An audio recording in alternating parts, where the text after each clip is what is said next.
is Morgan Deegan. What I wanted to show you today is just part of what I might be looking for with somebody who's presenting to me with front of knee pain. So with this client, I'm looking at her left knee, and when I'm doing an assessment with the client lying on their back, this would have been after I've already done the functional assessment. So I would have looked at the way that they're walking, looked at the way that they're able to go up and down a step.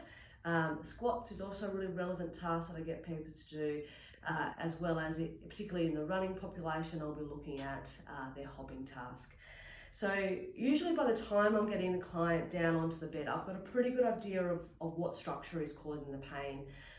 And for the majority of my clients, it's often the kneecap is not tracking correctly in the groove underneath it, which is called patellofemoral pain syndrome.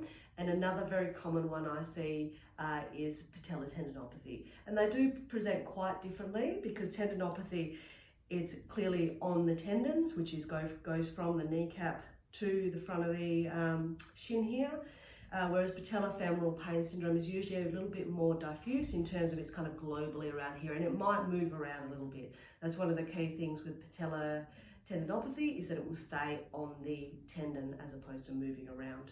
So once I've got the client in this position, I always like to have a really good look at the difference between left and right. So with this client, for example, her left thigh is actually smaller girth than her right thigh, and it's really easy to see from, just using my eyes to have a look at that. And then I'm also looking at where just naturally their legs want to roll to. So for some people, they'll lay down and one leg will roll inwards, and that's just giving me an idea of, okay, well, there's a muscle tone difference between the left and the right in through here, and that may be coming from higher up the kinetic chain, so in through the hip and sometimes even into the lower back. So once I've had a look at that, then I want to have a feel in through the kneecap.